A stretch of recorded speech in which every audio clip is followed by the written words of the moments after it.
Pablo tenía 23 años cuando decidió que no podía seguir viviendo así.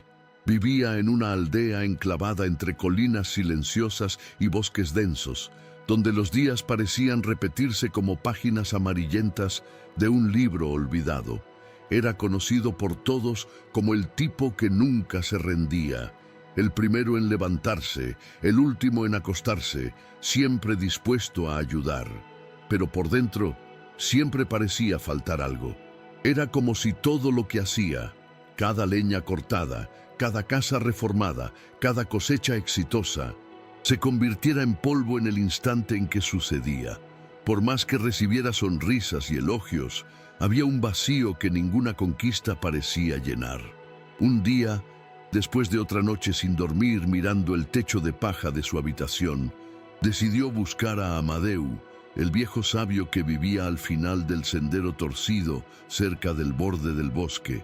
Amadeu era una de esas figuras que parecían salidas de un cuento antiguo, barba blanca que bajaba hasta el pecho, ojos pequeños y brillantes como si guardara todo el universo dentro de ellos, y una manera de reírse de las cosas que hacía que cualquiera se sintiera tonto e iluminado al mismo tiempo. Cuando Pablo le contó lo que sentía, esperaba una respuesta profunda, tal vez un ritual, quizás hasta un secreto ancestral. Pero Amadeu solo se rascó la cabeza, soltó una risita y le entregó un balde agujereado. «Vas a recoger agua del río y llenar ese pozo de allí, todos los días, durante 7 días». Pablo se quedó allí parado, con el balde en la mano, y el ceño fruncido. Eso era todo. Pero, a pesar de que todo eso le parecía absurdo, algo dentro de él, tal vez la desesperación, tal vez la fe, le hizo decir, «Está bien». El primer día, Pablo bajó al río temprano por la mañana.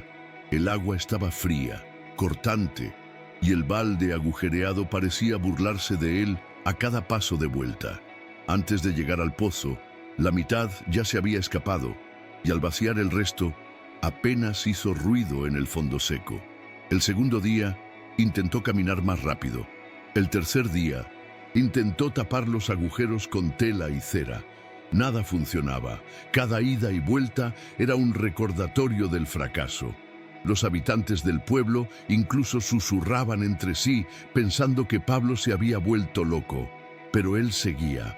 Siempre a la misma hora, con el mismo balde, el mismo agua deslizándose entre sus dedos y la misma sensación de inutilidad pegada al pecho como un peso que no se despega. El quinto día, algo extraño comenzó a suceder. A pesar de estar cansado, Pablo sentía una ligera liviandad diferente. No era alegría ni alivio, era otra cosa, como si estuviera más presente, más atento a los detalles. Observó un pájaro azul que lo seguía entre las ramas, el olor de la tierra mojada al atardecer, las pequeñas piedras que hacían ruido cuando las pisaba. Pero aún así, cada vez que vaciaba el poco agua en el pozo y veía que seguía casi vacío, el nudo en el pecho volvía. «Soy un idiota», pensaba, 7 días desperdiciados con un viejo que se ríe demasiado. Aún así, el séptimo día se levantó antes del amanecer, tomó el balde agujereado y caminó como si fuera la última vez. Cuando regresó del río por última vez, el balde aún agujereado goteaba como siempre. Pablo vació el agua en el pozo y se quedó mirando por un rato, esperando alguna respuesta, algún milagro, pero no ocurrió nada. Fue entonces cuando Amadeu apareció detrás de él, con esa sonrisa de quien ya conocía el final de la historia antes de que comenzara. «Ahora ven aquí, mira hacia atrás». Pablo se dio vuelta lentamente.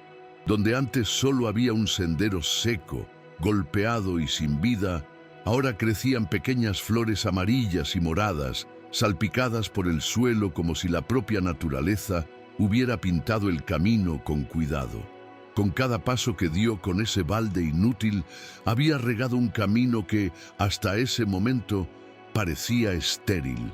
En ese momento, Pablo sintió algo que nunca había sentido antes.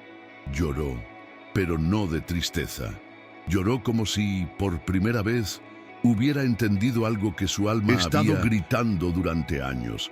Amadeu puso la mano en su hombro y dijo, con la ligereza de quien habla del tiempo: no todo lo que hacemos necesita dar resultados donde lo esperamos. A veces, lo que parece pérdida es semilla. Pablo regresó a la aldea diferente. El pozo seguía vacío, pero él, por primera vez, se sentía lleno de propósito, de calma, de significado.